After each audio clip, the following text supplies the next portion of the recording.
দখলদার ইসরায়েলের প্রধানমন্ত্রী বেনিয়ামিন নেতানিয়াহু কি এই মুহূর্তে জীবিত আছেন, নাকি খাইবার শেকান মিসাইলের আঘাতে নেই হয়ে গেছে? এমন প্রশ্নে প্রকম্পিত হচ্ছে পুরো বিশ্ব।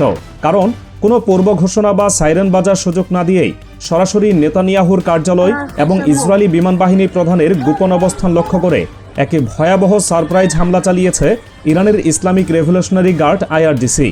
আন্তর্জাতিক সংবাদ মাধ্যম ক্ল্যাশ রিপোর্ট নিশ্চিত করেছে, খামেনি হত্যার চূড়ান্ত প্রতিশোধ নিতে IRGC তাদের অত্যাধুনিক খাইবার শেকান ব্যালিস্টিক মিসাইল ব্যবহার করেছে। শব্দের চেয়ে বহুগুণ বেশি গতির এই মিসাইলগুলো ইসরায়েলের তথাকথিত আয়রন ডোমকে পুরোপুরি অন্ধ করে দিয়ে সরাসরি নেতানিয়াহুর কার্যালয়ে আঘাত এনেছে। আর সবচেয়ে বড় আতঙ্কের বিষয় হলো, এই ভয়াবহ ধ্বংসযজ্ঞের পর নেতানিয়াহুর পরিণতি ঠিক কি হয়েছে তা নিয়ে দখলদার ইসরায়েল এখন পর্যন্ত পুরোপুরি নিশ্চুপ। তাদের এই নীরবতাই প্রমাণ করছে নেতানিয়াহুর কার্যালয়ে আজ যে তাণ্ডব চলেছে তা ইসরায়েলের ইতিহাসে এক অকল্পনীয় দুঃস্বপ্ন।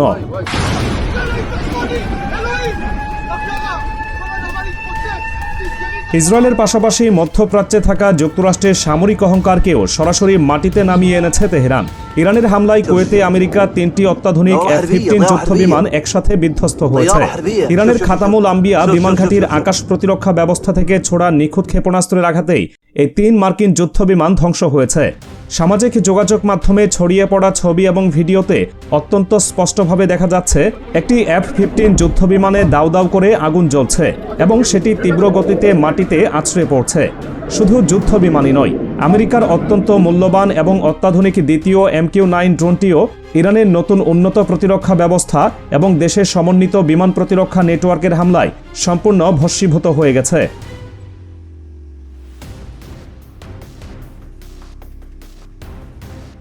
মার্কিন সামরিক বাহিনী এবং সেন্টকম দাবি করছে, তাদের নিজেদের মিসাইলের আঘাতে এবং অভ্যন্তরীণ ত্রুটির কারণে আজ সকালে কুয়েতে এই 3টি F-15 যুদ্ধবিমান বিধ্বস্ত হয়েছে। কিন্তু খাতামুল আম্বিয়া ঘাঁটি অত্যন্ত জোর দিয়ে নিশ্চিত করেছে যে মার্কিন বিমানগুলো কোনো অভ্যন্তরীণ ত্রুটিতে নয়, বরং সরাসরি ইরানি ক্ষেপণাস্ত্রের আঘাতেই ভূপাতিত হয়েছে।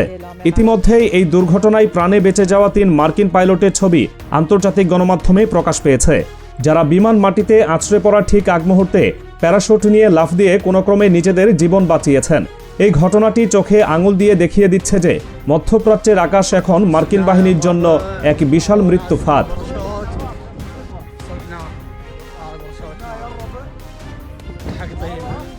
ইরানের প্রতিশোধের এই আগুন শুধু আকাশে নয়, মার্কিন সামরিক ঘাঁটিগুলোতেও সমানতালে আছড়ে পড়ছে। রয় নিউজের সরাসরি দেওয়া তথ্য বলছে, কুয়েতে অবস্থিত মার্কিন আলী আল সালেম বিমান ঘাঁটি সহ একাধিক নিশানায় অবিরাম ক্রুজ ক্ষেপণাস্ত্র দিয়ে আঘাত এনেছে ইরান।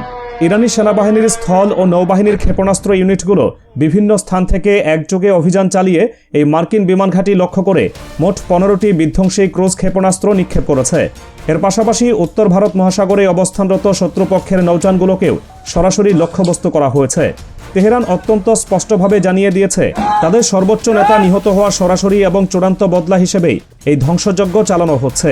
এই হামলার পর কুয়েত বা যুক্তরাষ্ট্রের পক্ষ থেকে আনুষ্ঠানিকভাবে কোনো প্রতিক্রিয়া জানানো না হলেও মার্কিন ঘাঁটিগুলোর ভেতরে যে এখন লাশের স্তূপ আর ধ্বংসের আর্তনাদ চলছে তা পুরো বিশ্ব খুব ভালো করেই বুঝতে পারছে।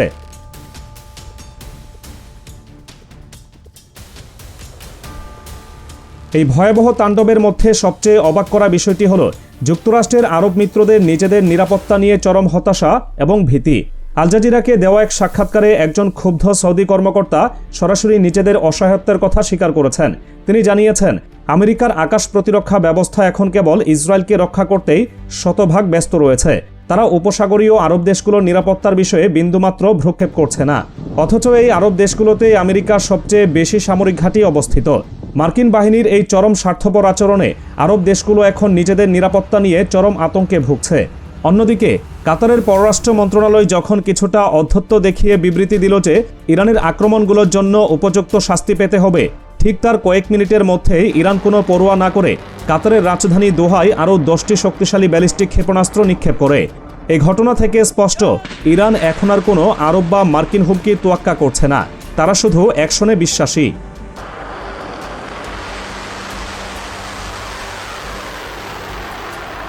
ইরানের বর্তমানে এই লাগাতার হামলার ধরন মধ্যপ্রাচ্যে এক ভয়ঙ্কর এবং রূঢ় অর্থনৈতিক ও সামরিক সমীকরণ সামনে এনে দাঁড় করিয়েছে।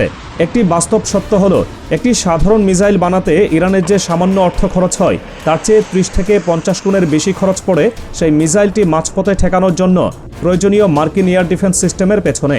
অর্থাৎ ইরান যদি 100 টাকার একটি মিসাইল ছুড়ে তা প্রতিহত করতে আরব বিশ্ব বা ইসরায়েলকে অন্তত 3000 থেকে 5000 টাকা খরচ করতে হয়। এয়ার ডিফেন্স সিস্টেম শুধু চরম ব্যয়বহুলই নয়, এর লজিস্টিক সাপ্লাইও অত্যন্ত ধীরগতির। একবার ফুরিয়ে গেলে এই মহার্ঘ গোলাবারুদ দ্রুত পুনরায় মজুত করা যায় না এবং এই সিস্টেমের রক্ষণাবেক্ষণও অত্যন্ত জটিল। ইরান অত্যন্ত বুদ্ধিমত্তার সাথে ঠিক এই দুর্বল জায়গায় আঘাত করেছে।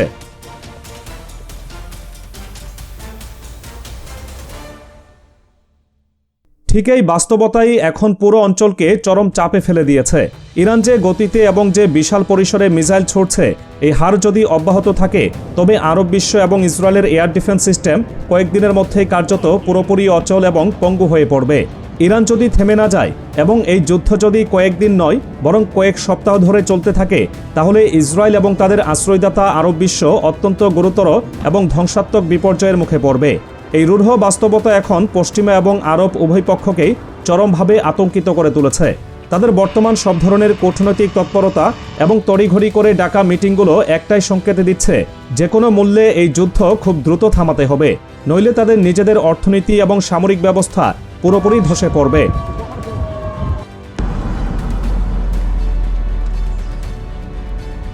কিন্তু যুদ্ধ থামানোর এইসব মার্কিন এবং আরব প্রচেষ্টায় সরাসরি এক বালতি জল ঢেলে দিয়েছে ইরান। কাতারের আল জাজিরা টেলিভিশনের এক নিউজে দাবি করা হয়েছিল যে ইরানের সুপ্রিম ন্যাশনাল সিকিউরিটি কাউন্সিলের সচিব আলী লারিজানি ওয়াশিংটনের সাথে পুনরায় আলোচনা শুরুর প্রচেষ্টা চালাচ্ছেন। এই ভুয়া খবরটি মার্কিন বলয়ের জন্য একটি স্বস্তির নিঃশ্বাস হতে পারত, কিন্তু সেই স্বস্তি কয়েক মিনিটও স্থায়ী হয়নি। আল জাজিরার ওই পোস্টটি শেয়ার করে আলী লারিজানি অত্যন্ত কঠোর ভাষায় লিখেছেন, মার্কিন যুক্তরাষ্ট্রের সাথে আমাদের কোনো আলোচনা হবে না। এই একটি কথাই যেন পুরো মার্কিন প্রশাসন এবং ডোনাল্ড ট্রাম্পের মুখে সজোরে চপেটাঘাত করেছে। ইরান স্পষ্ট করে দিয়েছে, খামেনি হত্যার কোনো কূটনৈতিক সমাধান নেই, এর সমাধান হবে কেবল ইসরায়েল এবং মার্কিন ঘাঁটিগুলোর ধ্বংসস্তূপের উপর দাঁড়িয়ে। ট্রাম্পকে বুড়ো আঙুল দেখিয়ে আলোচনার পথ চিরতরে বন্ধ করে দিয়ে ইরান এখন তাদের নিজস্ব শক্তিতে ইসরায়েল এবং মধ্যপ্রাচ্যের প্রতিটি মার্কিন ঘাঁটিকে মানচিত্র থেকে মুছে দেওয়ার চূড়ান্ত মিশনে নেমেছে।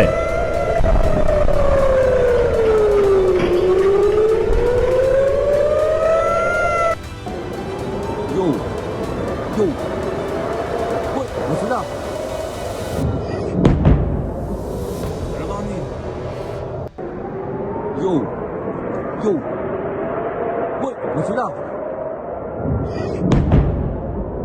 有人帮你。